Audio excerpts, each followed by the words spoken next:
Today on MUIT, we discover that finding mold is a career. We're joined by Justin Aristorenas. He is the head of the Tampa branch of Full Spectrum Environmental, and he walks us through his path from neuroscience to industrial hygiene.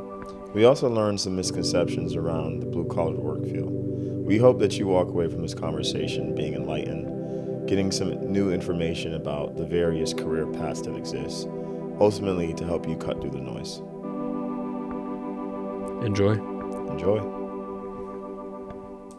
10. 30. 29. T minus 1 hour. All right.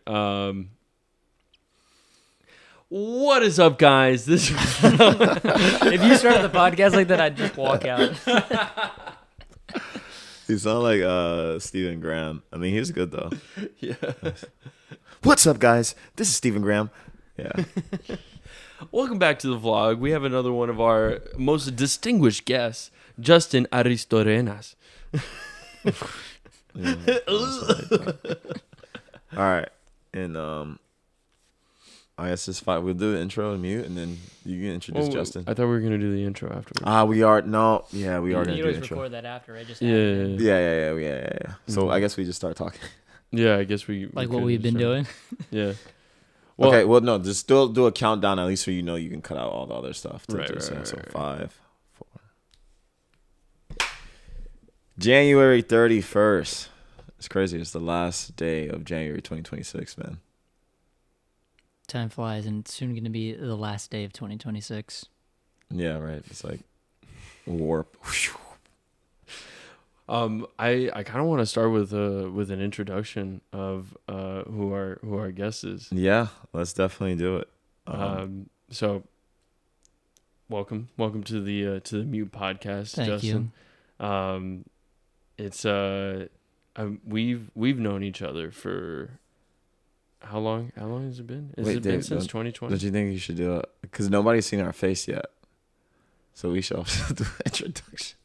Should we do an introduction of ourselves? Yeah, I think on I the, should on do the an MUIT on the MUIT podcast? Yeah, because they haven't seen our face. They haven't seen our. Well, I mean, but they're gonna see our face, and I still think it's it should just be our face. I still think it should be an introduction. They've heard our voice. Yeah, I still think it should be an introduction. Even just the names. What is up, That's guys? David. That's Cameron. Welcome to the podcast life, bro. Yeah. Well, welcome to the MUIT podcast. For those who are watching, this is our first time trying video. We have my Google Pixel videotaping us, and hopefully it doesn't time out or the memory gets memory stops. We have here Cam Cooper, the other part of the better half of MUIT. The Oreo, on the shell to the Oreo combination that we have here. Even though it's only one Oreo, right? It's like a half Oreo. Right. It's like you split the Oreo in half, and you just throw the other half out. Yeah. My name is David Lannon, the other co-host, and this is our guest, Justin. Thanks for having me as the first guest. Yeah. Yeah, welcome to MUIT, man. You're the first guest. Mm-hmm. How do you feel? I've never done a podcast before, so it feels nervous, but it feels good.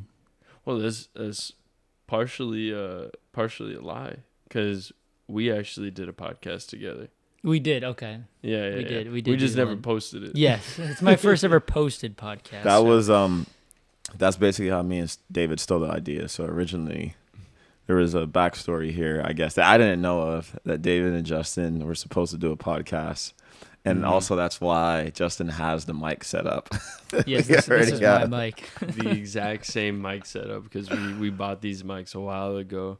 But yeah, we've known each other since I remember being in high school, going to UCF, and that was like the first time I met you. What is that, 2018? Yeah, that was 2018. 2018. Yeah. That's 6 years. Yeah. No, that's not 6 years. No. It's No, been 6 years. oh since my 2020, gosh, so it's wow. been 8 years. Yeah. Time flies, man. Mm-hmm. Yeah, so we have Justin on the podcast because Justin, you're doing some really interesting things right now. Yep. And like we are excited to kind of dive into how you got there, and just like overall, like your field, like what are some of the things that you're learning currently. And I think for like our audience, where Dave and I, we talk about a whole bunch of stuff like technology, politics, economics. I think this is a really cool space because you have right now, like in our generation, like we know that there's a kind of job crisis, right? Like people go to school, they have these traditional paths. I major in X, and then I'm supposed to get a good job and then work for 40 years and have a retirement. That's clearly not happening. And so, Justin, what do you do? Like, what do you actually do? So I guess the broad term is industrial hygienist, or sometimes I call myself environmental consultant. But I do, well, I guess first let me define industrial hygiene. Industrial hygiene is the work involved in safety and health in regards to a workplace or just the overall community. So it's kind of like a cross between science and engineering, and you mix it together. So as far as like how a building can affect somebody's health, or how some sort of, work on the side of the road could affect the safety of someone, walking down the sidewalk. Okay.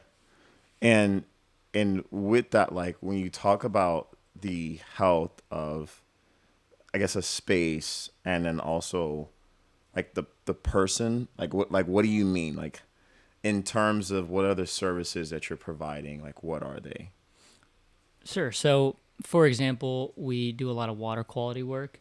I guess on the residential side or even on the commercial side, let's say like in a hospital, right? You have all the patients in the hospital being treated. They're all sick. They're all immunocompromised, but they also need to drink water and eat food. So as a hospital, if you are giving all the patients drinking water and all of that water is contaminated, they're going to be extremely sick. So as an industrial hygienist, you would test the water, see the water quality, and monitor to make sure that the water quality remains safe for all the patients to be drinking. No, that makes sense. And I don't think I've ever heard somebody like describe that as a job. Yeah, Like and what you were asking me of how I've gotten into this position, and it's a long roller coaster of choosing different careers. And when I first heard about this industry, I didn't even know it existed at all, and a lot of people don't. And you didn't do this right out of school, right? Like, No. Okay, so No. walk us through a little bit again of like you went to school. What did you go to school for? And that's when you and David had met, correct? Or like a little bit before then? Yes. Yeah. So I can rush the front end of the history, but David had met me when I was in nursing school, and just to rush it, I decided not to be a nurse. Okay. Left that school. So first pivot. Well, I guess I can go even further. In high school, I was in the engineering program. Okay, so second pivot. So I enjoyed engineering, then went into nursing. Okay. Right? And then dropped nursing, then studied neuroscience. And that's something that I was genuinely interested in because I want to get into research, mainly to help with the mind and just optimizing people's health, right? Andrew Huberman was coming out. I was inspired by him. Just doing all this research of how sleep and all these other neural supplements can help people in the way they live and, just overall well-being. So I wanted to get into neuroscience research. And from there, while I was in my getting my degree, I got a job in pharmaceutical manufacturing. So I was on the research and development side of making new supplements, which is exactly what I wanted to do. I wanted to go more into the academic research side, but being in the job field, I really enjoyed doing R&D and developing new products, and it was all going well. And it was a startup company, and just like a lot of startup companies, it failed. And so I was left with no job, and I looked around for a job for about 6 months. Had no luck. I applied to hundreds of jobs. Yes. No, I feel that pain. Yeah, and that's a whole different story about the economy. But yeah, I applied to hundreds of different jobs. Got maybe a hand, like I can count on one hand how many interviews I got that were worth taking. And ended up not finding one. And so one of my good friends, Brett, he had started a company called Full Spectrum Environmental, and he pitched the idea to me, and I was like, you can make money looking at mold in homes? I was like, I didn't even know like mold in homes exists. I never heard of the industry. And he had showed me that you can make money in all these things. There's so many different services that not a lot of people are learned. It's just not traditional in school. Like school sets you up for, healthcare, finance, business, all these things. Architecture. There's so AKA many architecture. Yeah. There's so many niche industries that no one ever hears about. And as you were saying, like with the whole world of AIs, everyone's so focused on all these jobs, but all these jobs are very replaceable with AI. So then I went in with him and then started, working with Full Spectrum Environmental, and now running the Tampa Bay branch. Dope. Yeah. And so, okay, you talk about like these pivots that you made that led you here, but one of the things that you mentioned, which I think is interesting, is like pharmaceutical. You're doing pharmaceutical development. Yeah, research and development. Okay. So for drugs. yes. All right, so you're a drug dealer. Basically, I was a drug a maker. drug maker. Drug maker. I wasn't a dealer. Yeah. Okay. And with that, like, is there any way that you can give like people some insight on like pharmaceutical like drug making? Because I think that's the thing where you go to the store and you buy a Tylenol, or you buy Advil, or you buy these things, and it's very different from other sectors because it's like highly regulated. And some of these things you can't even pronounce what the actual like medical terms like are for what it is. Like we call Advil like pain reliever or whatever. But I'm sure if you look it up, it's like acetone something, whatever. Mm-hmm. It's like a long, crazy thing that's hard to describe. But I'm interested too in like, what was your learnings like from that experience that you, I guess it like made you aware of things that you weren't before, and has that affected anything like your day-to-day work? I guess to answer that is there was like an overall theme of, as much as of a jump it looks like from different industries, the theme was helping people with their health, right? And so the kind of products that we were making at this company was more in the supplemental business. So a big trend while I was working there was NAD. I don't know if you've heard of NAD. No. Oh yeah. For a lot of people that don't know, like, I mean, everyone knows mitochondria, right? Yeah. Mitochondria, powerhouse of the cell. If you can increase ATP in the cell, then you have better cell, regeneration, and it's just overall better for your health. So NAD is one of like the main key ingredients to cellular respiration to create more ATP. And so the science was checking out for a lot of people that if you can take more NAD leads to more ATP, and ATP leads to a better life. Right. So everyone was pushing out all these like NAD products. And so I was doing in the research and development side NAD is as simple as just a powder, right? But it's like a protein powder, or like something like that. Okay. It's just a powder. It's okay. a powder and it just needs to be refrigerated, and that's it. And you can take it, but it's not pretty, right? A lot of people want to see like a cool product, like, you have creatine gummies. It's just creatine, just a powder, but you put it in a gummy, and now people want to buy it. So we were making a lot of NAD products where you can ingest it orally. It's like a little gel that you can squeeze into your mouth, or you could even put like a face serum or on your skin. We were working with a lot of other products, like, what else were we doing? We were working with Delta 8 as well. Okay. Delta 8 THC. We were working on products like that. We were trying to get in that space. And then I was trying to lead some like lion's mane supplements as well. Okay. So we were working on that. I mean, it was, like I said, it was tailored around benefiting everybody and making people healthier, and from like a wellness standpoint, but like getting down to like the cellular level. Yes. Now, the problem with that is, and kind of why I really like the transition that I made, is a lot of people, I mean, like you were saying that there's a lot of regulatory, right, to making these products. There's a lot of licenses you have to have, FDA regulations. And so it's really expensive. And you make all these products like NAD and they're selling it for, $200, $300, doing IV injections. Like, it's so expensive. And I'm sitting here thinking, I was like, yes, the science checks out, but in reality, like, how much is it actually benefiting your life? Right. Some people have the money. They're willing to optimize their life in any way they can and spend all the money. But some people are just pulled into the market where, like, this is gonna improve my life. This is gonna make me better. But in reality, it's not doing as much as it's marketed as. And so my industry now that I work, it's for health and safety, going into people's homes and actually finding something that's affecting them and dealing with that and giving them a solution is a lot more fulfilling because I know I'm making like a direct impact, right? Rather than giving people Band-Aids and supplements, I'm finding the problems of what's actually making people sick. Yeah.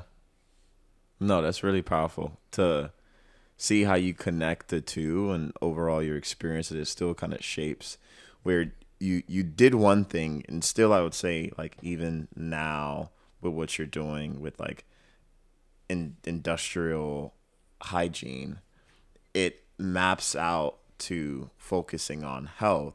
Now, what's fascinating about the built environment, because I majored in architecture, most of our time that we spend is indoors.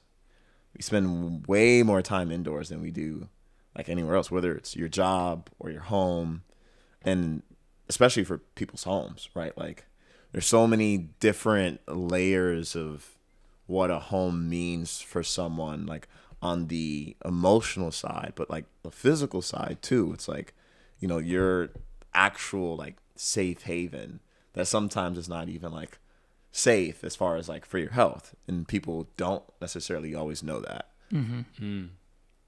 I mean, it's something that you and I have spoken about, Cam, where architects, they look at how a designed space makes a person feel, how the space guides a person kind of even through a journey. It in many ways it's like it's like a painting that you see where either the motifs or the patterns or just the way that it was painted and the landscape draws your eye around the painting. Same thing with a space, and how that space can influence the things that go on inside. And this is just another layer. This is another dimension, the dimension of what fills that space, because it's not just humans, but it's also the air that fills that space. How is that air being treated? Is it just a straight hole that connects outside air to kind of get it inside, or is there an entire AC unit that kind of recycles the air from inside, taking out all the dust and then putting it back out? Which actually, would you be able to kind of explain AC units? Because I guess at a fundamental level, I understand it, right? Where it's pooling air, it's kind of recycling air, and then it has that filter that everyone changes, every month or so, hopefully. Maybe they don't change it every month. Maybe it's like, oh shoot, they remember every year and they look at it and it's just like a bunch of dust on the filter. And then it goes into the AC unit. It either is cooled or it's heated, depending on where it's set, and then pushed back out throughout the entire home. Would you be able to kind of take me through that cycle and then help me where in that cycle where air is being recycled back out to the space? Can you help me understand where mold or just some of those how the air kind of gets infected or invaded or dirtied in that cycle and it is then pushed out to the rest of the home? Sure. So there's two things we could step back first to establish is, Firstly, mold needs only two things to grow. So it needs nutrients and it needs moisture like any other living organism. So if there's only one or the other, it's not going to grow. Mold doesn't just spontaneously grow. It's a fungus that needs nutrients and water. So for an AC is almost the like respiratory. You got to think like an industrial hygiene. A home is like its own ecosystem. Yeah. Like its own body. There's moving parts into it. You may not see it. Your walls are still, but you have flowing water. You have pipes. You have electricity. You have an AC vent running. So the AC is almost like the respiratory system of the house. It's breathing the air, filtering it, cooling it down. And so one of the main causes for moisture is condensation. It's a temperature difference. So when you have hot air and cold air mix, you have water droplets. And an AC, because it's blowing cold air, you have like so many areas where condensation can occur, where hot and cold air is mixing. And so you're exactly right. And, you know, you explained it correctly. So an AC basically, there's many different ways an AC system can be built, but the most basic way is the AC pulls air from the house, cools it, and then blows it through the duct system to the rest of the house. And there's different ways you could have different AC systems. There's different ways you can build a duct system, but all the areas where that cold air is traveling, you're going to have temperature difference. So, for example, it's common that AC systems can be built in a garage, which there's nothing inherently wrong with that. It's common in a lot of homes, but sometimes you'll have the condition where you have in Florida a really, really hot garage. You know, you have hot air surrounding the AC, and if that AC is kicking and you have cold air and there's some sort of air leakage, you're going to have cold and hot air mix. And then that's when you have mold growing. You have the chance for mold to grow on the outside of the AC, inside the AC, right? And then as well as in the ductwork. Sometimes if it's humid air, the humid air is just going to blow into the ductwork. It's going to have slight moisture, and then mold's going to grow on the inside of the ductwork. And then, you know, once you have the mold in the ductwork or the AC, it's the respiratory system, so it's going to blow into the rest of your house, and all the air in your home is contaminated with mold.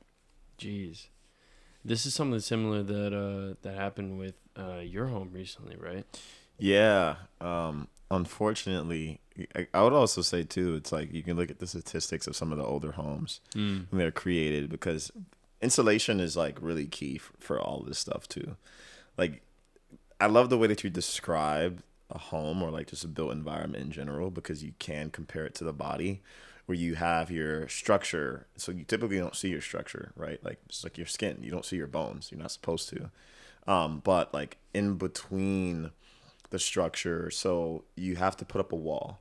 Typically with your wall, you're going to have studs. Like metal studs are more industrial or like high-end luxury homes. You will see most homes have wooden studs. You know, you can just hit a wall and break through it, and you'll see the wooden studs, which then make the shape of the wall. And then you put your gypsum board on there and paint it and do all that stuff. But yeah, in our case, unfortunately, the house was built in like I think the 60s, and apparently they had this issue before. And it was actually the space for the attic, and how they had the ductwork like actually designed in it.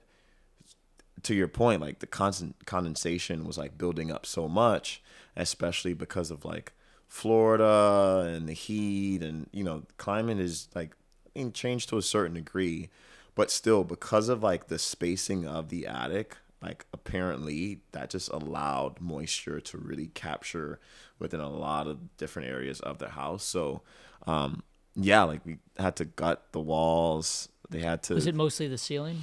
It was the ceilings and some of the walls. Okay. So like another area that was like really interesting was there's these sliding doors to go from like the dining room to like the living room. And those sliding doors was between kind of like this big door, again, that had the wooden studs. But what we end up finding out when they checked it is that went straight up to the roof. And so there wasn't any capping. So also mold got all into those interior walls as well. Okay, yeah, I know exactly what you're talking about. I've seen those problems before. So you have the hot attic air just going through Just all going the through, yep. interstitial space, like falling into the walls, and then you have temperature difference and condensate, and then mold grows. Yeah, and it's funny is because it wasn't until my roommate was like, it's like, man, honestly, for some reason the smell in here is like off, and I guess because I'm just not home as often, I didn't really like smell it as much. But like now that we had to go through all the like assessment stuff and everything, and like they had to work on it, I came back to the house the other day and it's like, wait. Now like, you smell it. No, for sure. Which is kind of like insane to go through that. Which I put up some statistics too, which is like fascinating. So apparently, it's like more than 50% of U.S. homes experience some form of water damage. And also, it stated that like 2.9 units or higher on the moldiness index. And so I think one is like, why is it? I mean, of course, like water is everywhere, right? So that's like one of the main defense that you need to like try to settle for. But in that case, at what spectrum is it okay to live or deal with mold? Because to a degree, if there are so many homes, then I guess the question, at least that comes to mind, is that some of us probably are living with mold or things that we're not aware of. But there's a certain threshold that it's okay to deal with. Correct me if I'm wrong, Justin. There's different type of molds, and there's some molds that we can live with, and then there's other molds that really affect us, and we really become inflamed and how do you say inflamed and sickened by, and have a reaction by. While there's other just very common molds that we don't have a reaction. That's a good question. So yes, there are different types of molds. And to answer your question, it's like to what extent can we live with it? It all depends on who you ask, because that's a whole other conversation we can get into of like paranoia behind mold, right?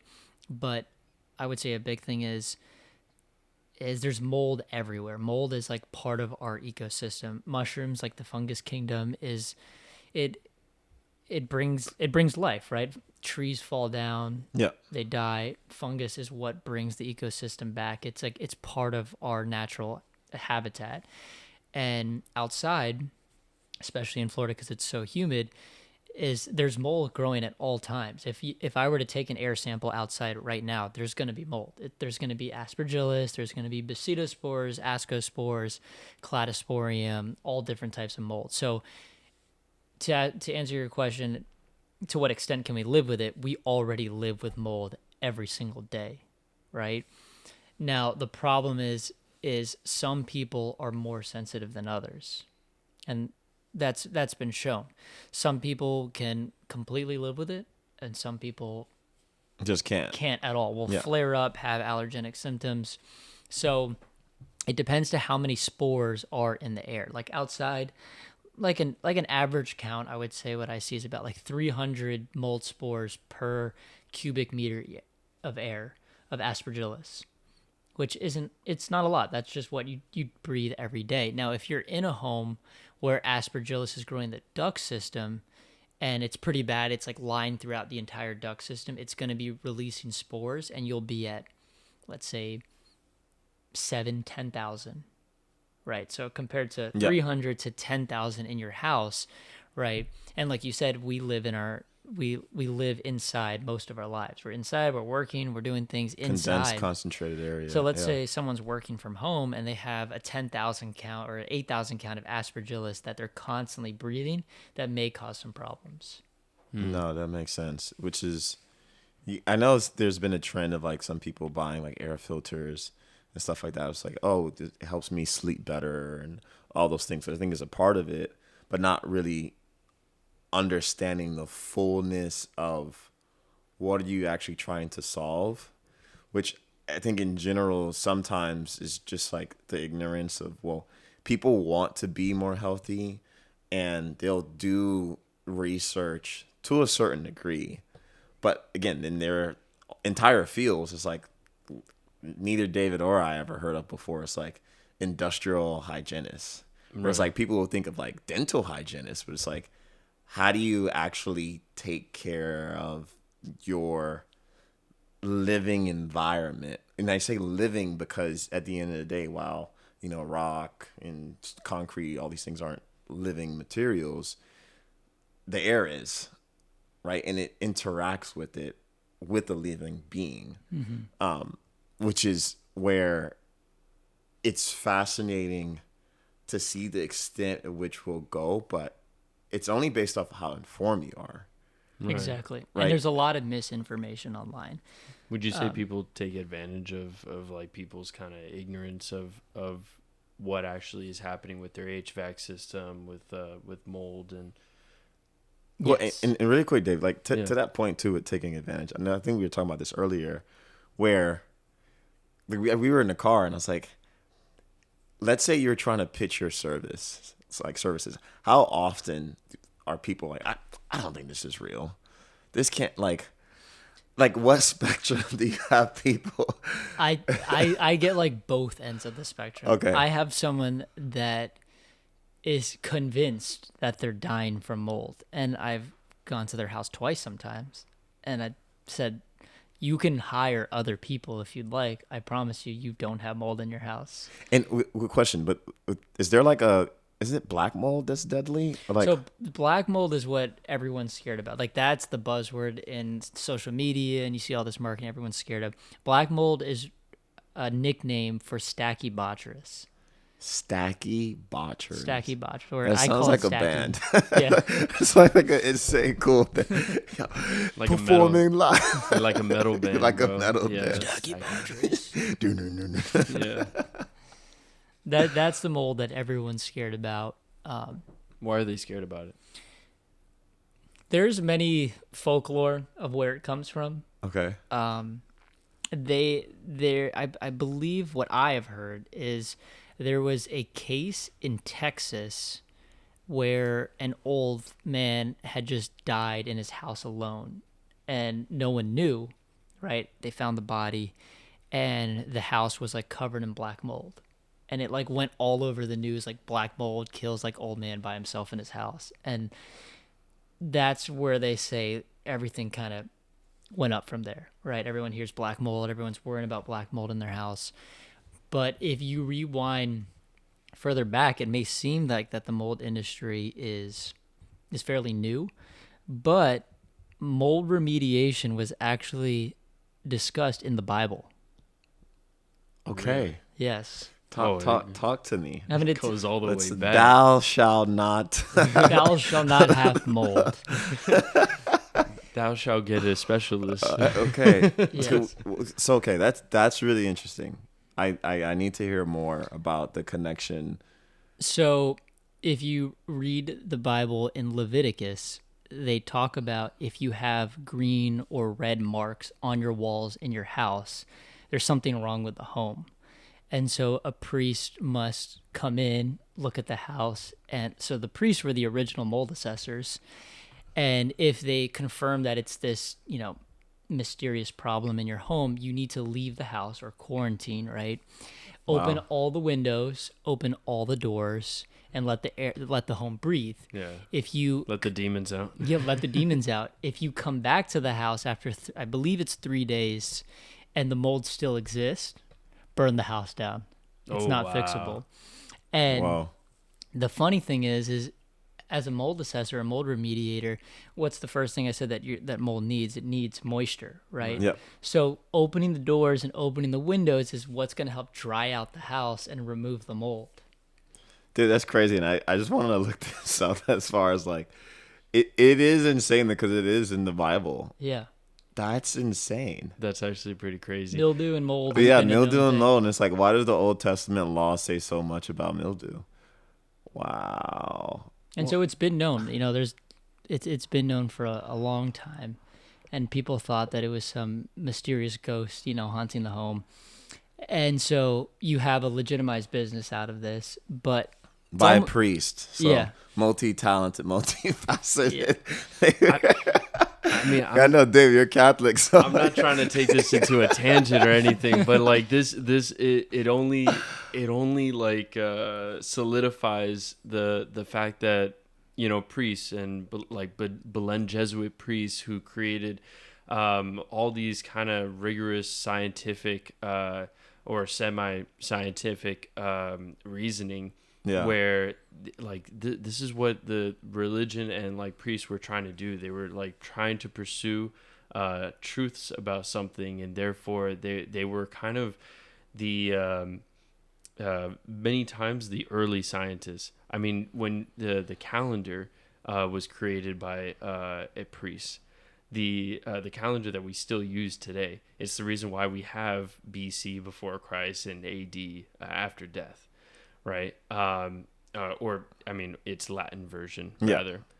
And it's also a reason why Neil deGrasse Tyson still uses BC and AD in how do you say, recognizing that science came from religion and religious people who were pursuing truth. But I mean, that's incredible, because it really it shows how anything that could cause us harm, we feel is this like existential thing that we're not able to explain, and so we'll of course go to someone who can possibly help us to explain, who's been helping the community. And back then, of course, it was the priests who would go in and help out the community, and they would see all these things that are happening to try to help people out. And now, since then, that responsibility has been moved on to scientists, who have then been moved on to specialists. You're not a priest, but almost. Sometimes I feel like I am. To go back to your earlier question about do they use fear and everything, like almost comically or ironically, I feel like we've gone back to those times, and people are almost convinced that mold is some sort of mysterious thing that is like always following them and harming them, and no matter what house they move in, mold just follows their life. It's almost like they're cursed with mold. And a big reason to that is because of like social media and the whole marketing tactic when it comes to the mold industry. Yeah, and how people want to serve, like how they want to sell services instead of actually telling the truth about this is the information that we actually have for the reality that mold exists no matter what state. It's just understanding the different types of mold and then assessing like how said person or family is reacting to it. Yes. What's interesting about going back a little bit to the priest conversation is just like you always see the societal shift of where the spaces or personnels, like who those folks are, that's supposed to help break things down. And I think, unfortunately, this is the issue a little bit with higher education, because to the degree of what you do, right? Like you study neuroscience, and clearly there's a lot of transferable skills, insights, things that you learned from school that led you to this career as you made your pivot, and right, you're a business owner now, that I don't think in a career fair for neuroscience, there would be like, okay, all right, now next company we have full spectrum. Like, it's like, I guess I'm interested in how would you start advocating to folks to get informed about all of the career possibilities there are out there? Because I do think it's really important for people. College is expensive, right? Like prices just continue to increase. Correct me if I'm wrong. Like you have a degree, but you don't need a degree for your job. So, do you? No, you don't. But there's certain licenses to obtain that are offset with a degree to offset experience. Got it. Yeah, because a lot of people so I don't have my certified industrial hygiene yet. It's almost like getting a GC or something. It takes about 8 years to get. It could be offset with a degree. And the people who become CIHs come from many different realms. You can be an epidemiologist, you could be a doctor, you could be an engineer, you can be an architect, you can be a geologist. There's a lot of different degrees that you can get in different fields that still merge together as industrial hygiene.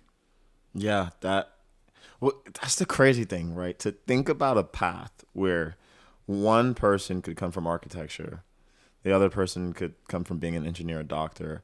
I think it's also what we love about tech as well, right? Like I majored in architecture, Dave majored in film, minored in computer science, but like having industries that are fundamentally not about all of the bureaucracy of like, oh, well, you need to have this and this proves you can do this. But the truth is like, do you have experience? Right. Like, and what does your experience testify to your ability versus it's like how you define marketing. Okay. You can say you define marketing as sales, but in the case point where you're trying to lead people to show them all of the potential career paths and job markets, that one is lucrative, right, without having to go out and take all these loans. Then two, it's kind of more AI proof, right? Like I don't know how many chatbots are out there designed just to speak about mold. Yeah, which is actually be an interesting project, but it's like like I said, you can't train a robot yet to climb into an attic without falling through the ceiling drywall. Yeah. Like I've seen robots like do backflips and stuff, but I don't know, climb up a ladder, go up on an attic space. Maybe the Optimus robot eventually. Well, what I see personally is, well, what are you doing when you're in the attic? Just sitting around and making noises. Which a lot of people do. Ma'am, it's the ghost. You'd be surprised how many attics I've been in where I found like a beer bottle or like an empty can of beer. And people are supposed to be up there doing work where they're just like That's having crazy. a good time. Yeah. Mostly in the attic, it's just looking for ductwork. Ductwork's usually in the attic. Insulation issues, roof leaks. So how are you testing it? Like, what is, you find the duct work, but you're not just making sure that the duct work is there. You're trying to see what is wrong with it, or possibly. Yeah, making sure it's like adequately put together, because there's 101 different ways to put in duct work, which is what a lot of people say. There's actually an instruction manual to put ductwork, but not a lot. Nobody follows that. I mean, you're in Florida, you're in a hot attic, and it's like 105 degrees in there, and you're in there for 8 hours putting ductwork. A lot of people are going to fall short of the correct way to do it because it's going to take forever. They just put it together. Yeah. It's like, and that's not to say that their method is worse or better or anything.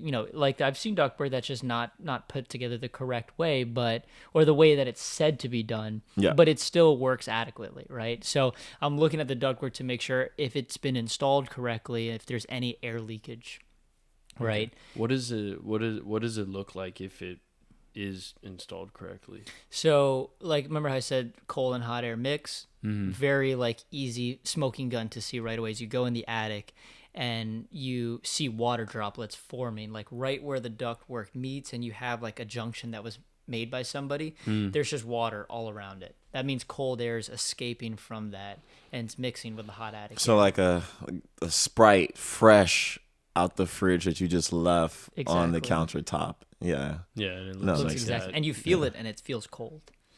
Oh, that interesting. makes sense. Oh, that's really interesting. And then, so you're okay. So you're looking at that.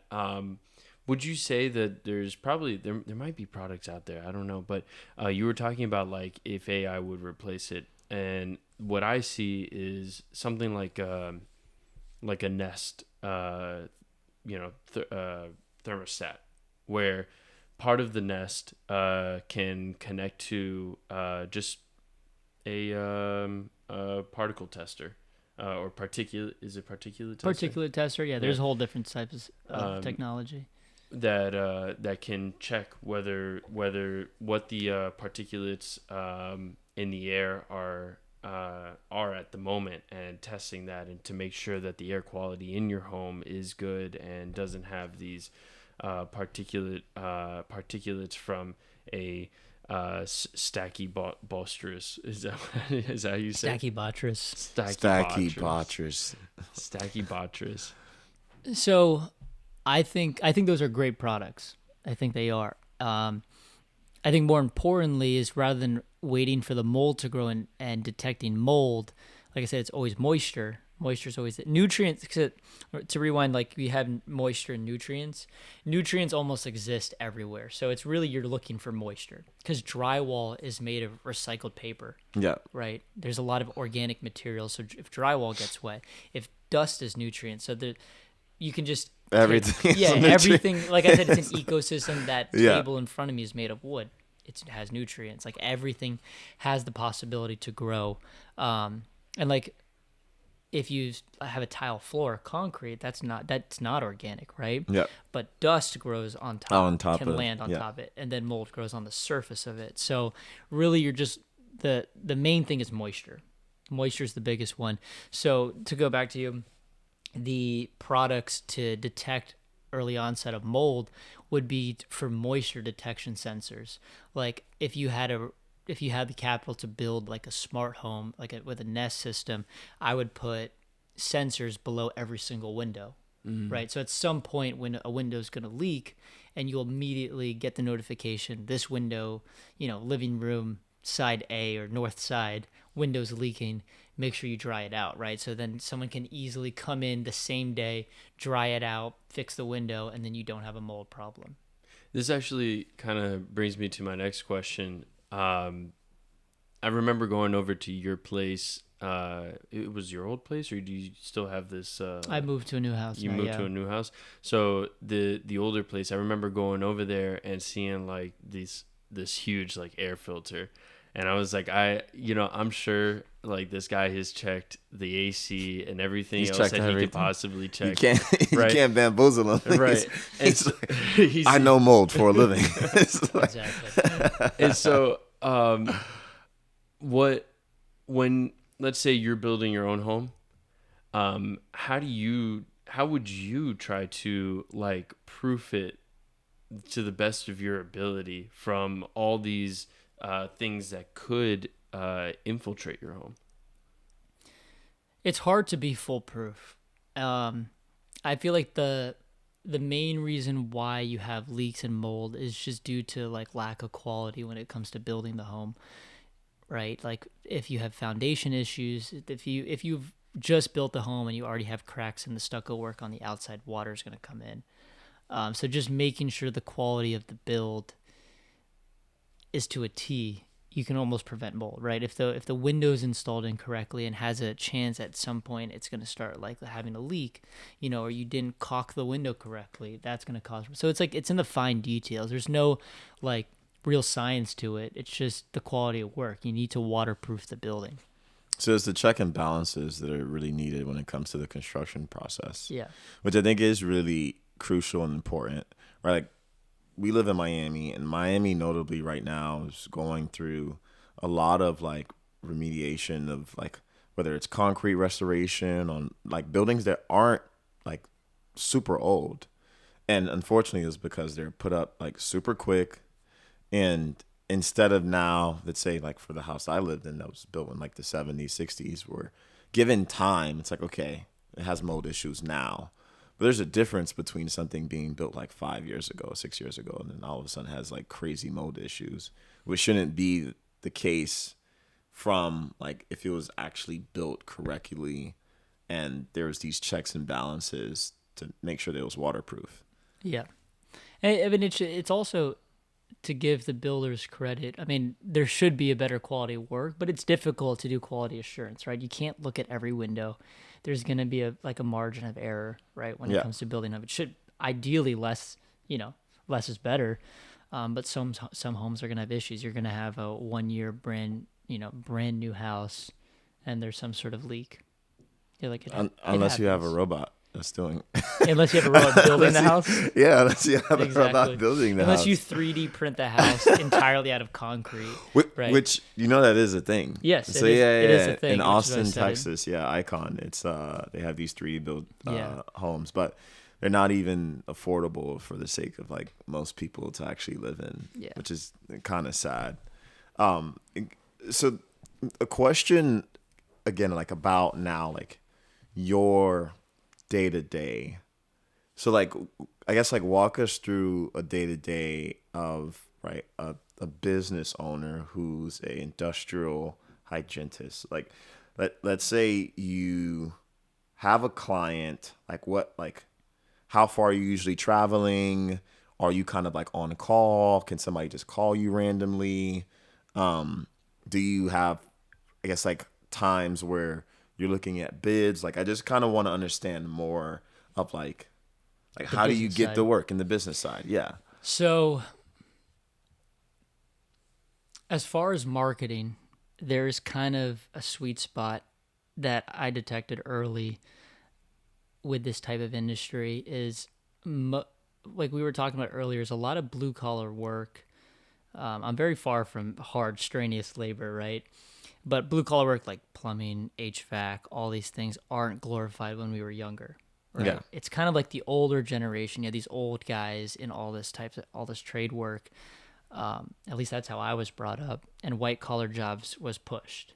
Yep. So these old guys aren't equipped to understand the new way of marketing: Instagram, YouTube, website, SEO generation, right?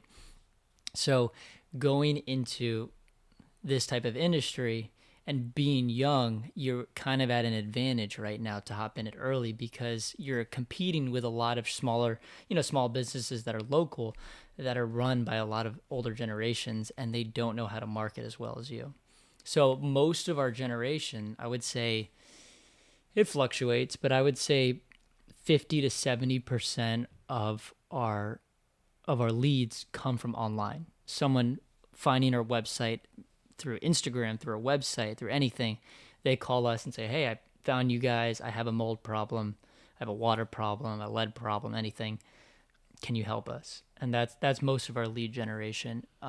So like on let's say like this day, it's like you'll just get a call. It's like, "Hey, have this." Like, depending, I guess, on the area, you'll come out the same day, or how do you assess that? It all depends on on the work week. So in Palm Beach, it's just the business is a little bit different.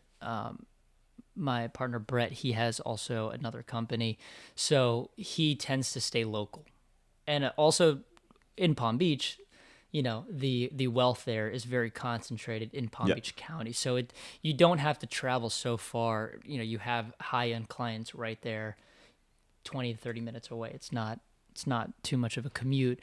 On my side, growing the Tampa branch, I've gone into more of not as much mold, and that wasn't by design. That was just through luck. And I've gone into more lead risk assessments. So I do a lot of lead-based paint inspections, and I travel throughout all of Florida. So the way it works is any government subsidized property that is pre-1978, which means it's at risk for lead, when it's bought or sold, it needs a lead-based paint inspection to say, hey, there is no lead in this house, or there is lead in this house. And I have the contract, or I'm subcontracted to do all those properties. So sometimes I may drive down to Miami. Sometimes I drive to middle of nowhere, like North Ocala. I've driven to Panama City to do all these lead-based paint inspections. So I do travel a lot, which is... And so there are bids. Did you do that recently for Key West? No, so Key West is a lead job, but that wasn't for a HUD property. So they're redoing the water treatment facility. They want to, I believe, they didn't give me all the details, but I think they're going to sandblast and repaint the water treatment facility. But because it's a metal structure and it's pre-1978, there's a chance that lead paint was used. So they need to cover themselves, and before they sandblast, they need to know, is there lead or not? Because if there is lead, they cannot sandblast. So and then talked a little bit though about like what's the issue with lead paint for those who don't understand like how detrimental it is. So lead is very serious, and that's because the chemical structure of lead, it mimics calcium and zinc in the body. I believe also magnesium, but calcium and zinc, it mimics exactly in the body. So for us, at our age, we consume lead. We may get a little stomach issues, may get a little sick. We're somewhat okay. We're kind of safe. But for any children like under the year of 5, they're still developing in their brain. And so at that like very, very sensitive developmental stage, if a child consumes like, I'm talking virtually nothing. Like let's say there's a little bit of lead dust on this table. If they just struck their finger on it, licked it, that lead is going to replace anywhere that the amount of lead is going to replace anything in their body where their body would create something with calcium and zinc, which is really important for the nervous system. So it causes a lot of brain development issues. So like once a kid consumes it, they're like at risk for brain development issues. Wow. And sometimes it's not instant. It's like over time your brain develops, you get older, and then you have some defects. And it actually came from a long time ago when you had consumed lead from a house containing lead paint. Could it also happen from maybe a pregnant woman ingesting something that has lead and then it goes down to the There baby is a in the womb? possibility for that. Yeah, I've read some research that it could be ingested from a woman and then transferred to the child. Oh wow. Yeah, that's serious. And your body doesn't replace it. Like the lead stays in your body permanently. It thinks it's calcium, so it's not going to fight it. It's like, oh, this is calcium. This stays here. And then in that case of like, I guess not in a comparative standpoint, but for the sake of like conversation is, so you have the mold issue and then you have the lead issue, but which one would you say is, I guess, more serious? Not more serious, but maybe more common. Is the mold still more common than the lead? For sure, I would think so. I mean, I would think so the same, but I want to ask the expert. That's a hard question. I would say because he's dealing with the day by day cases of like you know, Right. especially a lot of these old homes. And I mean, Dave and I have talked about this. Like a part of the issue at large of housing crisis is that we know there's not enough homes built, right? And so you do have like an outstanding amount of older homes on the market, especially in Miami, where it's like, oh, you know, this home was built in the 80s or 70s Right. or 60s or 50s. Definitely a lot of homes built before 78. Yeah. Which you said was the cutoff. so. That's the 1978. That was a shutdown of using lead for paint. Yeah. Okay. So And I don't know the percentage there, but I'm sure like I would probably estimate there's maybe like 30% homes in South Florida specifically that were built before that time period. it's possible. It could be 30%. I would say you were asking about the chances of either being at lead or mold risk. Yeah. There may be a lot of homes built in 1978, but the market, the amount of lead-containing homes is only going to go down or remain the same. It's never going to go up because we're not using lead paint anymore. Yeah. Right? So Makes as sense. homes found with lead paint are treated or anything like that, you have less and less homes that have lead paint. And theoretically, at some point, you would get to zero. Right? Theoretically, yeah. As far as mold's always going to occur. It's a living organism. So, a home that's built tomorrow could eventually have mold, right? It's never going to go away. No, that having that full picture understanding like makes sense I think in terms of where right now there's this whole like running fad of like people want to get the latest shoes to make sure that they run. They want to get all the supplements to make, I need to sleep right, I need magnesium and all these different things. But it is enlightening to again think about the environment, right? And how are you caring about the hygiene of your environment, which also then affects you. And some would say, well, like make sure you wash your bed sheets every week and those kind of fundamental things. But it is really, really interesting to think about the infrastructure that so many people are like far removed.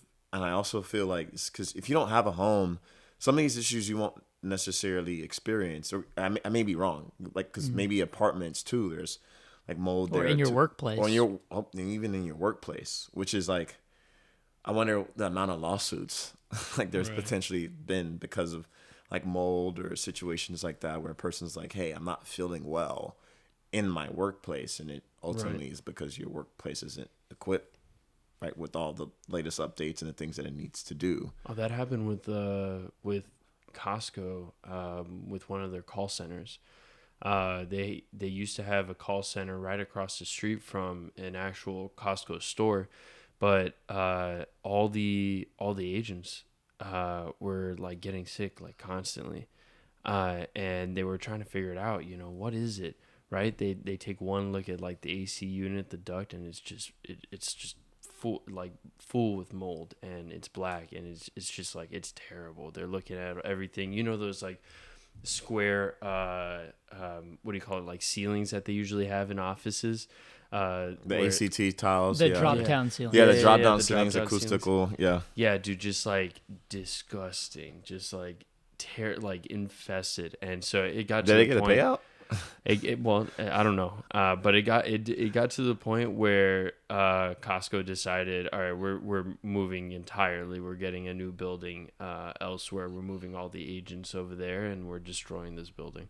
I'm surprised they didn't just want to like remediate it, because like drop down ceiling, the hardest part about remediation is like removing it, right? Like drywall, you have to cut it and you have to have engineering controls. Yeah, Drop down ceiling, you kind of just like pop out. Yeah, no, it's literally a tile, which is Yeah. ACT tiles, like acoustical ceiling tiles. But I guess maybe there was some like more underlying stuff there. But There corporations might have been other too. things. I heard there was rats at one point. Okay, yeah, just burn And- the building. It's like what Leviticus said, right? Like, it's been 3 days, burn it. I mean, it was like, Listen. because I would never worked in that building, but people told me like it was terrible. No, like, at that point, you might wires as well coming out burn from most under- of the houses in South Florida with all the roaches and stuff. This Yeah. is like the thing is palmetto Costco bugs. kind of inherited it because they had purchased a company that was doing a lot of the call center stuff, and so they inherited that property, and so they were like, nah, we gotta get rid of this. Yeah, no, I always like find it fascinating where like people talk about winning the lotto or inheriting things, where in that case sometimes too you'll have like an inheritance of a home and you think everything is great until you have to do all these like repairs. And like even now, like we're at like your dad's spot, QS, is like you talk about some of the initial repairs, but again, like some people don't think about that level, which I do think, especially for your business, dude, you're just up and to the right. Because more and more, well, a part of it is like on the corporate side, but I think on the individual side, where if a person gets to the position they can finally purchase a home, right? Podcasts like these, or like talking to people like you, the more information out there, how do you really assess things before you buy them or as you're buying them is really key. And I think that's changed because of the internet and the information that we have. Yeah, not to push my industry too much, or my services, but like Full spectrum. buying a house, you typically have a home inspector, and they're probably great at what they do, but you can't be a jack of all trades, right? You're not an expert in everything. So you can't ask like a home inspector, can you assess the AC system and make sure it's like a tip-top shape, right? They're not an AC guy. Same thing with mold. There's certifications that you can get to like take samples of mold and give them a report, and a lot of home inspectors will do that, but the air samples are just like one point of data, right? They just hand it over and say, hey, you have this amount of mold in the home, you should do something about it. But they don't know like where to look, all like the complex like building science behind it. So like when you're in contract to purchase a home, it's ideal to have like a mold inspector come in as well, not just a home inspector. No, that makes sense. And I love that you used the word data, because to that point where you were speaking about earlier, a lot of kind of like the older generation did some of these jobs, and whether it was because, hey, college was too expensive, or it's like, hey, family tradition, I'm going to go on to this. Like, some of these things are still very much scientific, right? There's still a lot of research there. There's like documentation that has to be provided that gets like passed on to any type of like, health organization. It's also really important to kind of take in the state at which what people are dealing with, like some of the research that'll go to like clinical studies. And that's the gap that I believe sometimes folks don't fully understand, because there is this severe separation between like blue collar and white collar jobs. It's like, oh, well, I got a degree, like your main perspective is that like your ability to assess information is like regulated on like devices instead of like environments. Even though I have friends, like one of my friends, like Christian, shout out to him. He's like Aquaman. Dude, he can tell you anything about like marine biology and all these different things. But if you catch him on the street, dude, you would think he's just like a Florida guy just out here with a fishing pole. Like, I mean, hey, depending on the day, he may cut his hair. He may not, like, Well, dude, have a if beard. you're a Florida guy, you're kind of partially a marine biologist. No, for sure. but to that point though, like perspective of if someone would deem that person educated. Right? Like optics wise, it's like, he's just out here one with the fish. And it's like, wait, no. Dude actually does research, like understands this from a like molecular standpoint, biological standpoint, is able to not only like assess these things, but the work that's done helps society at large, which I think is it's the dilemma that we are slowly chiseling out of, like the perspective of what does intelligence look like relative to the jobs that people have, which I think is for sure definitely changing. Oh, Yeah. absolutely. I mean, it's changed in the tech industry as well. When you see that on job descriptions, they don't require as one of the qualifications a degree. You realize, oh, okay, even at the top level, they recognize that someone may not have a degree, but they are as good or even better than someone with a degree in that particular field. And it really is based on kind of people just continually proving themselves. People who don't have a degree, they're starting at it from a perception point of view.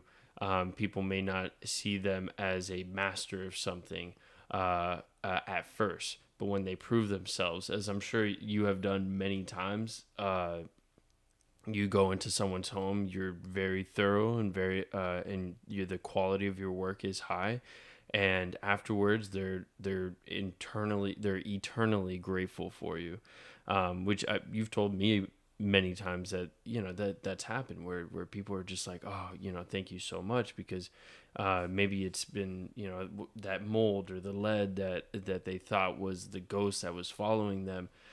You kind of put them at ease.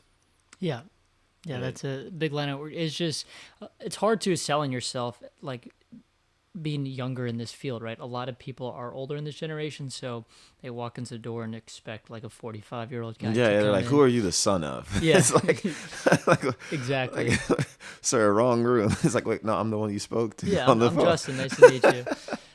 So there is like a little bit of a push to prove myself. But usually, I come into the home and I show that I actually know what I'm talking about and I have a good amount of experience. They feel more comfortable with my decisions. But to what you were saying about the degree, I think, we're moving into a newer time where, I think it's nonsense and for any company to require a degree. It does say something, right? Like there is a metric there that you have a degree, but like the point of going to college isn't to get the degree, it's to learn the information, right? And so getting the degree is supposed to be a stamp, like you understand these concepts. But now that we're seeing is like, even with AI, is that you can learn like anything, right? So you could be a master at something without ever going to school. There's no such thing as a mold school, right? So you can't like, I have my, I mean, there is a license, right? You can get Yeah, a yeah. license to be a mold assessor, but I mean, it's very simple to get one. So a lot of people will come into a house and say they're a mold assessor, take some samples, charge, a couple $100, and just be giving people nonsense, right? Yeah. They don't actually know what they're talking about. And so it's difficult. Like as a client, it's difficult to gauge who they can trust, who they can't trust. Well, even in that comparison to the degree point, it's like, well, here's a stamp of approval that you were able to go through this system and get informed, but you're only getting informed in theory, not in practice. So still, it doesn't matter what industry you're in. You could be blue collar, white collar, purple collar, whatever collar you want to be. Like, all of it, unless you are actually doing said thing, you are learning and practicing in theory, in which then ultimately somebody has to give you an opportunity to start practicing these things, which, they always say this in the VC world too, when it comes to startup and just like tech culture specifically. I think the disruption is the fact that what's known to be true, you will learn fastest by doing. And yeah, there is this like risk analysis that can be done. Hey, well, we may not want you to be learning on, a $40 million home, right, that we need to do. But then you can try to arrange, like, by case scenario of what you believe someone's like abilities are, to then scale back what that exposure can be. But what's known is that the more time it takes for you to actually get exposure to practice, is that there's this increased dissonance between what you learned and what you will then eventually have to unlearn. Because you learn things all the time in school, and it's, oh, well, this is the way that we do things. You get into said field or industry, and it's like, what are you doing? Wait, this is not the way. And why was I taught this in the first place? Oh, now you have to go through this process of unlearning. So like this pull of two directions that I do think AI is definitely dismantling. And what's really cool about it is I was watching an interview that Mark Andreessen was having, and you can look at this from history. It shows that one-on-one tutoring is always like one of the fundamental ways to help a child improve, right? You can take them from 50% to 99 in the capacity of having the one-on-one. Now, we also know that tends to be for folks who are on the higher income bracket.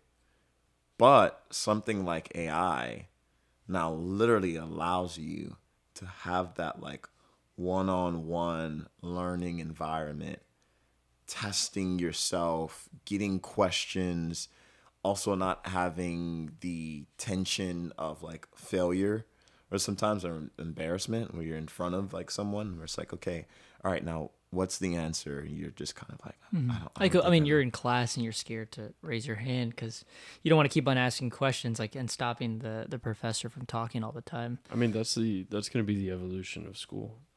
We talked about it in our first podcast that I mentioned the Alpha School.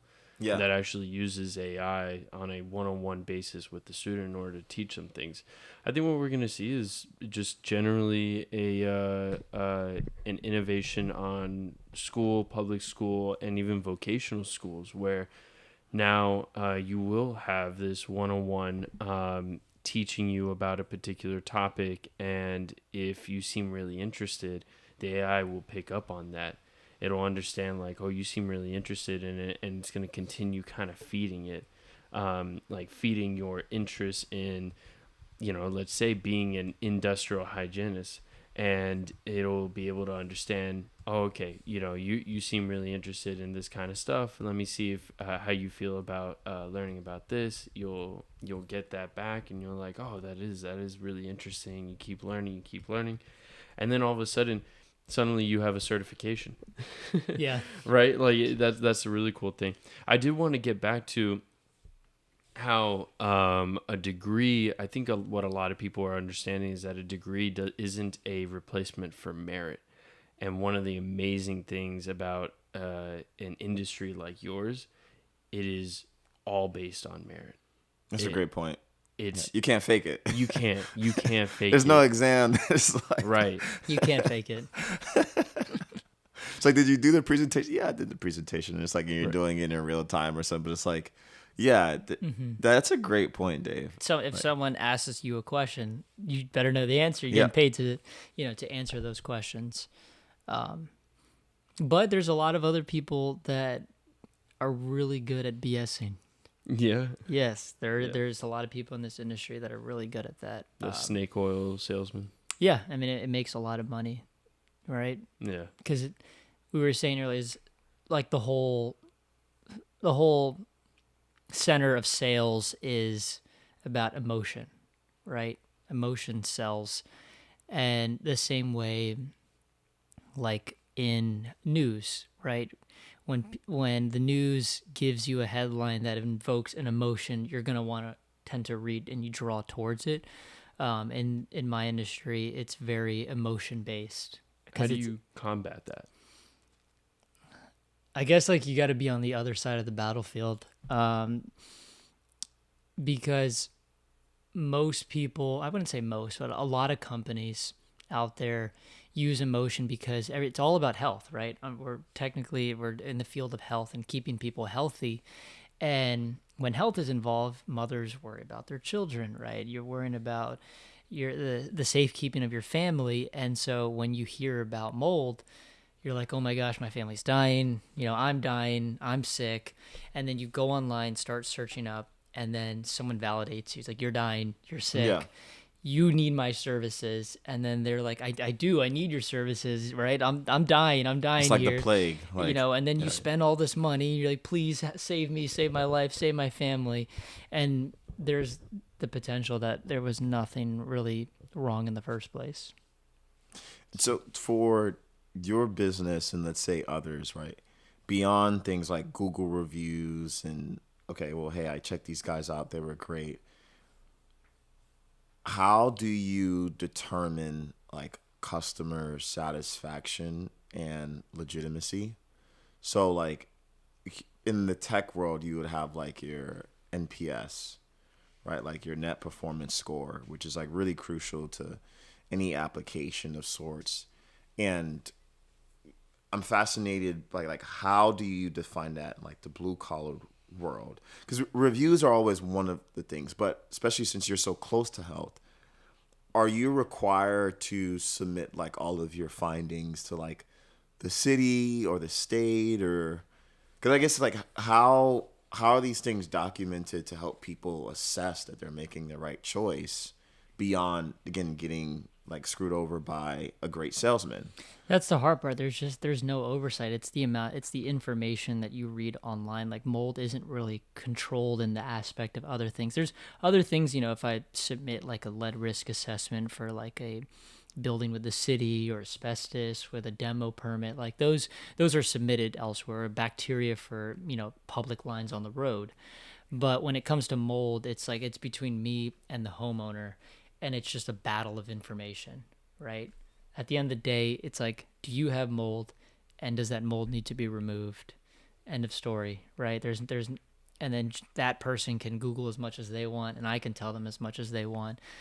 So there's like always a battle of making sure that the client trusts me, and then also is like happy with the services, because they see all this information online, and then now I'm telling them conflicting information, right? So the way that we've kind of marketed the business and our brand is just full transparency. So that's why it's called full spectrum. Exactly. There you go. It's just full transparency. I started making some YouTube videos, and if you look on our informational articles on our website and our Instagram shorts, it's never fear-based. It's never you're dying, you need help. It's like, Get okay, help now. yeah. I mean, I went to like a client's house, and then without getting into like too complex of what I found in the home, they had a previous assessor come in, tested cotomium in their house, which is like another offset of black mold, Stachybotrys, and the inspector didn't look at other points of data and just went off like the couple count of cotomium and told the family, you need to move out of your house. You have a newborn. You need to like remove this now. You need to move out of your house. And then they called me in to get a second opinion. And then like they're like took a, like a big, okay, like break us the bad news. I was like, you have no bad news. I was like, there's nothing wrong with your house. There was a reason why, like I said, it's too complex, but there was a reason why there were some cotomium samples. And I was like, you could do this, you may not do this. Like it's all depends on your comfort level, but you don't have to move out of your house. You're not gonna die. In many ways, you're very much like a general doctor going in for a checkup on a patient. Mm-hmm. Right, you're doing this general checkup. You're trying to find if there's anything wrong. You're talking to them about essentially how the house has been, when it was built, and then after taking a look and doing your tests, you're able to refer them to someone who'd be able to either do the surgery or take apart the home to fix it, or just let them know like, hey, your house is healthy. Yeah. You're healthy, so you can continue doing what you're doing, and these are the only things I recommend in order to continue keeping this. Yeah, so in an ideal world, right, the doctor is just recommending out of the good of his heart, and doctors do, but there's some doctors where they have some financial ties, right? Oh, like, yeah, let me pass you there's along to some this bias doctor. there, You for should sure. buy Yeah. this product, right? And like in an ideal world, that's why like the assessor exists, the mold assessor, because they're supposed to give it to you what's wrong with the home and then recommend somebody. But sometimes there's ties with remediation companies and they're making a kickback off recommending them and saying the extended damage is a little further than it is. So that's a big problem in the industry. Well, what I love is I'm reading a book right now called Noise, and there's 3 authors. I can't recall the name of all of them, but I know one of them is Daniel, the same author that wrote Thinking Fast and Slow. And what it sounds like within the mold industry is it's very saturated by noise. And what noise defines in the book is if you give someone the same like data set and information, but yet they come out with a different outcome, that's noise. And that's because there's not necessarily a formalized way of auditing said situation or how you come to the result of the information, how you found, where it's just very much so many different opinions in the same situation that over time, what it does is it creates 2 things really on the customer side. That's an issue, is that like price volatility of, well, hey, I'm charging $800 just because versus another person charging like $400. And then also trust volatility. Like, okay, well, I got told this, but then I also got told that. Mm-hmm. And it's really, really interesting because like the construct of noise itself is the fact that we don't have enough systems or ways of like checks and balances to things, especially in the blue collared fields, that I think you're going to start slowly seeing get developed. Because as a lot of white collar folks like just say, hey, well, I got laid off, I was a computer scientist for 5 years, or hey, I studied neuroscience. I'm actually thinking about going this different path. I think you will start to see more of these industries get systemized. Because it just makes sense on the profit standpoint. And then also, too, like quality control. You actually want your industry to have a higher like quality control rating, which is better off. It's the same way that if you, let's say, are creating a brand and you wanted to try to build the brand affinity and trust, even though you're a year old, you would try to put your brand in the same conversations as other brands that people trust.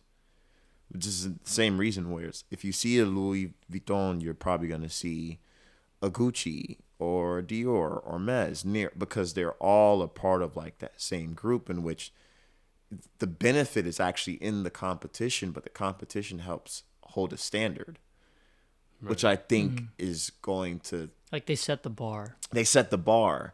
And so, you know, it just sounds like, at least in mold industry, that the bar is just like, it's everywhere. It's everywhere. I mean, like I was saying earlier, is one thing is spores for mold, right? You have spore counts. There is no like rule book. Like 500 is the cutoff. Anything past 500 spores in a home is considered elevated.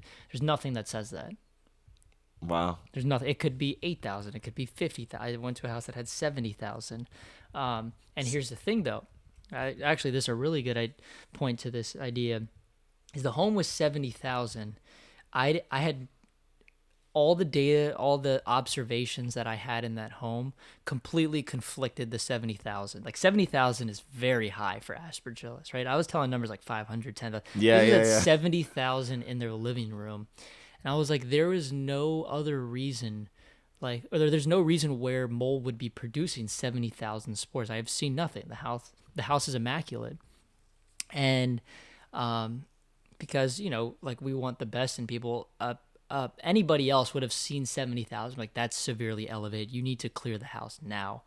I talked to my buddies, and we had peer reviewed the results, and we said we should go back. I should go back and take another sample.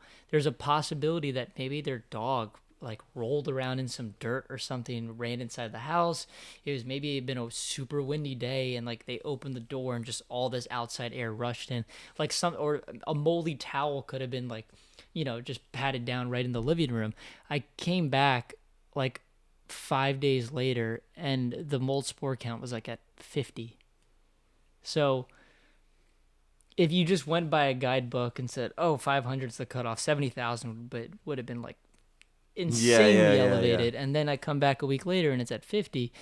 And I double checked. I took additional samples in areas where I potentially could have missed, but I didn't see anything. And so there's just happened to be the day I did the inspection, the spore count was so high for some reason. That's really or the cool. samples would have been so contaminated. Many variables. Yeah. You know, the samples could have been cross-contaminated. I just looked up the like the spore levels of a typical indoor place, and like 0 to 200 normal, 200 to 1,000 slightly elevated, 1 to 10,000 concerning, and then what he said 50,000 plus severe contamination. Like 70,000 sounds like the entire house is covered in it. Yeah, that's usually the case. When it's at 70,000, like the smoking gun for that one would be there's mold like growing on everything. Wow. But the house was immaculate. Immaculate, yeah. Yeah. Well, I suggested some things to like clean up any spores that may have settled and stuff just because it was at 70, but there's nothing inherently wrong with the home. Well, and that's the important part where I think some people would find themselves to be on the side of, man, well, I don't like bureaucracy of having checks and balances too much. But at the same time, it's not that, hey, you don't want any checks and balances, but you do want to make sure that you are assessing it and then reassessing it. Because I think oftentimes we notice to be true is just like one-time experiences, right? Or in the case of like, hey, you go to the doctor, they discover something. Like, it's best that you come back again. Because as time settles, for whatever reason, it may not be the thing that was originally stated, right? Or it may be connected to something, or just in the case of sometimes just like spikes on like people's blood pressure, if we're talking about like from like a health standpoint of like doctors or just the environment. It's like, okay, well, hey, this must have happened, or the dog or the towel or X, Y, and Z. which is crucial. But we don't tend to think that way if we're being sold to in a very clever and effective manner. That's if the person's only concern is just money, which is the problem. Because if your concern is really about the customer and ensuring that they have what they need, which is the information, it's not necessarily just the services, or you would like the services, but at what cost? Like, you don't want to enforce something that's not true, and then you just have people believing like said thing just because you want to make profit. Which is where maybe they'll start doing this. I don't know. I'm not like pro this idea, but you go to New York, restaurants get grades, A, B, C, D, E. I don't know. There's E. There's things just after that, right? But it does ensure a level of trust, in which, hey, X amount of folks have been here and had experienced said quality, which it now is proven. And I think it's challenging on the small business side. I mean, Google, Yelp, all these things are semi-helpful, but some people use bots as well too. But to really ensure the protection for customers so we don't deal with either like fraudulent acts of trying to sell services or misinformation that then makes people go into a whole frenzy panic, believing that, hey, like, my entire family is sick, or worst case scenario where they have to sell their entire homes. Well, I think policies like that for buildings open to the public, yeah, I think that like definitely makes sense. As when I think about a private home, and I think about how it could be affecting someone, again, it's very much like a general doctor. Whatever's said in that room is between you and the patient, right? And I'm actually curious on the policy side. What are some policies that you've learned about in your field? What are some policies that you wish there were in your field, or wish there weren't in your field? What are some things that you know about how either the city, the county, or even the state or federal affect how you do your job? I mean, from a health standpoint, I would say that I think there needs to be change in water quality. That's a big one. Like in what way? Just improving the overall water quality, the water that we drink. There's a lot of issues with the water that we drink, and optimistically, right, we need to spend more money on it, but improving water quality is extremely expensive, right? You're talking about supplying water to millions of people, billions of people. So to just like improve that infrastructure is extremely expensive, and to get some policies that will push more funding towards that can be difficult. Really quick, have you heard of aquaporin? Is that a water filter? Yeah, so it's a water filter, but actually it's the protein that allows your cells to filter water in and out. And the scientists that discovered it in 1997. It's also a company now too that they're working on like biofiltration systems. But I would even imagine that's also ridiculously expensive. Yeah, and a bunch of R&D there that's still not proven. I'm not sure if we're talking about the same thing, but there is a technology called reverse osmosis. Mm-hmm. And it's basically the same way. It's a gradient, right? That it's a membrane that allows water to move through it. There's a gradient of higher to lower concentration or lower to higher concentration. So any particulates that's in the water is just going to pass through the membrane, or the water is going to pass through the membrane, and then the other contaminants stay there. It's the same way our body processes, micronutrients and stuff, and like sodium, potassium, all those things. And that is an incredibly effective way to filter out water. But like you said, it's extremely expensive to do that. Dude, I had I had a coworker of mine who used to clean beer taps, right? And he told me, he was like, man, the mold in some of these plastic like silicon lines that go from the Like the the keg. keg Yeah. to the tap, and they pull it down and it grabs it pours the beer. He was like, dude, it was disgusting. Like I felt bad for everyone in that club or in that bar that I was cleaning the beer tab. People were asking like, hey, what do you have on draft? And really they should be asking for a bottle. Like they should not be trusting this place.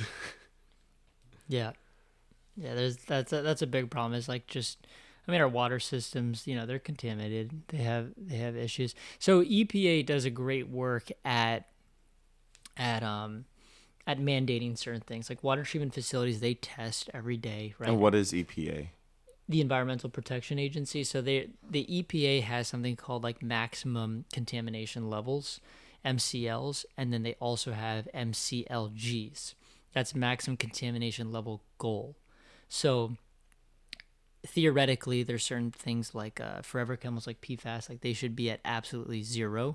That's the goal, but they know that it's extremely expensive. You have to use reverse osmosis. So they say, like in practice, right? In theory, it needs to be zero. In practice, we know that it's not attainable yet. So we're going to put the limit at like 4 parts per trillion or something like that.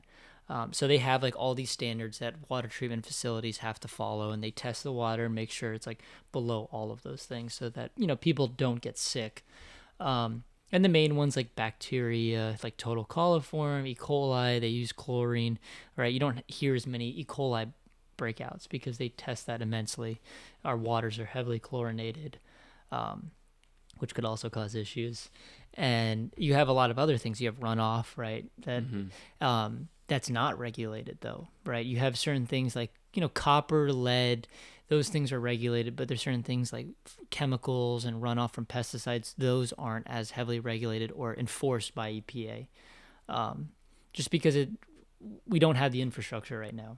Right. Oh, there's something that, like, there could be a really good water treatment center that a county might have or a city might have, but it's one thing to have a good water treatment center, but then it's another thing to talk about the pipes that lead into the houses where they're getting that water, or where they're pouring their cups with that water. I mean, that's why a lot of people, these pipes will get rusted after a while. Sometimes they have like lead pipes that can cause this lead contamination, or just pipes that just are bringing in these any number of dirty particles, and you're finding people who are ripping up their pipes in order to get new pipes, because a lot of these pipes are, you might build a new house, but did you rip up the pipes? Did you like actually replace the pipes with newer pipes so that the water coming into your home is actually going to be safe? And that also has to do with, sometimes again, the ones that connect to the city. So not even just like for you, but it's like, hey, right, at what point can you enforce the city or request the city to do something about it or assess? Which, I mean, Flint, Michigan, right? We go back to way back then, but that was a huge thing, which it's also very much important. I think some of these things like fly over people's heads because, like, it's just water. You just turn it on.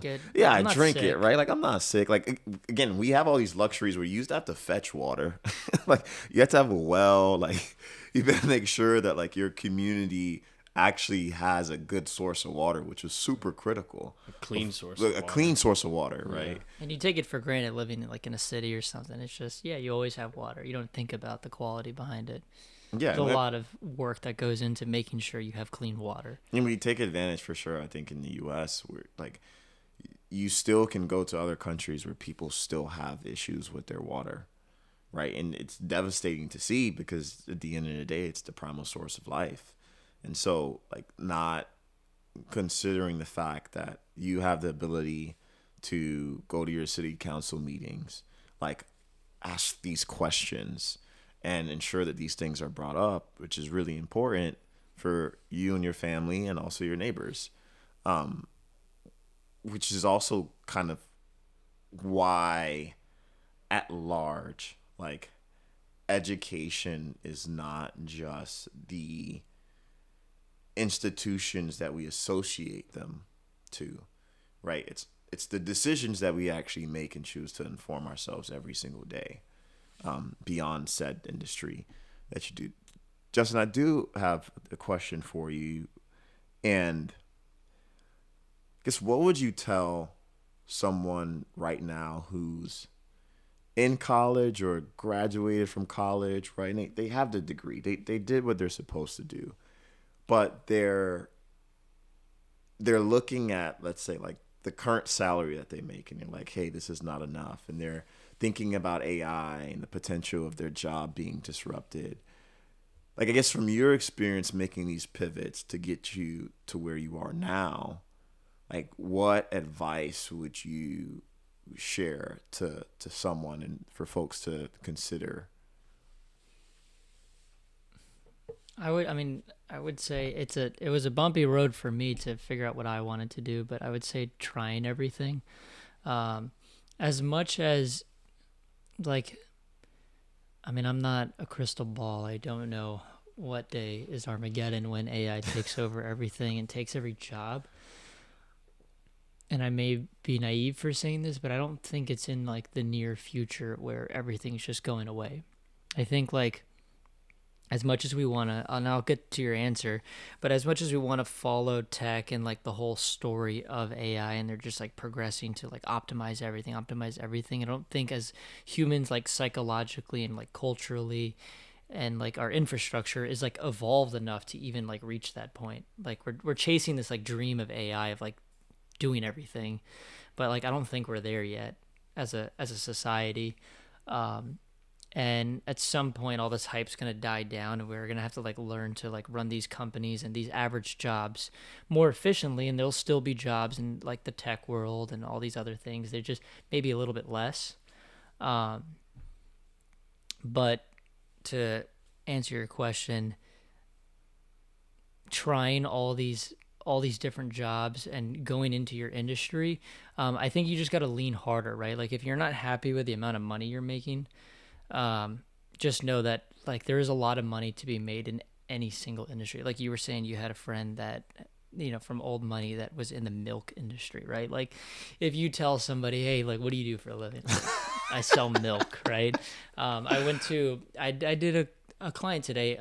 We had a good conversation. He was asking how I got into the business, and, he had, like, a pretty nice home. I would say maybe around worth, like, $600,000 to $800,000. Right, doing well for himself. And I asked what he was doing. He's like, I sell tape. Like, I do tape sales. Like, I was like packaging tape. He's like, yeah, we make, like, custom tape, and I'm just, like, on the sale, and I just sell it to companies to, like, have custom tape. And he's like, that Amazon, when you get it, it has, like, strings on it. It's like a black tape. It says Amazon on it. He's like, yeah, we make that tape. Right, so, like, from a financial standpoint, I think, and what I've learned from doing my own venture, and this is, like, I didn't know the mold industry existed until I got into it and was introduced to it. There's money to be made everywhere, but you have to, like, fully lean into it, right? And rather than worrying about AI, like, replacing your job or something, maybe you can be the one that leverages AI to make yourself better at your job, right? So you can kind of beat the curve and not get replaced at the tail end. So pay attention to the tape. That's showing up the exposure. No, dude, I 100% agree. And it's, well, one is, like, you have this randomness of life of people that you meet and, things that you watch, and then you have to learn to do your own personal investigation. But I think, again, from your own personal investigation, look broad, right? Like, look, like, very broadly, because there's so many different career paths that, hey, you may have went to school to become an electrical engineer, but may find yourself more interested in working with your hands, and now all of a sudden you're one of these very rare and niche like technicians that will work with all of the power lines. They get paid.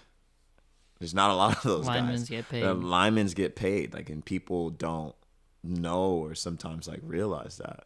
So I do think that is like great advice for people to just really, really consider. Yeah, that's kind of what we were talking about earlier. Is I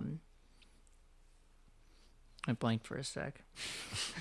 But we were talking about how we were saying how money can be made anywhere, and blue collar work and all these other jobs aren't glorified like the white collar job, like sit in a desk, work on the computer, make like a $150,000, $200,000 salary. People don't realize is you can make that same amount of money as being a plumber, an HVAC technician, a lot of other things. Yeah. Being an industrial hygienist. Selling tape. Selling tape. Right? There's money to be made everywhere. I mean that's what like MUIT is here for, like it's to cut the noise on all that and really glorify the things that haven't been glorified before. Yeah, like I tell people, I'm an industrial hygienist, environmental consultant, scratch all those like titles away. What do you actually do? My bread and butter is like finding mold in people's homes. Like, that's what I do. That's his LinkedIn bio. Yeah. Finding mold in people's homes. Yes. Yeah. You got mold? Well, no, dude, don't, man. Thank you, man. Thank you for coming on the podcast. Of course. And talking about your job and what you do and how you help people.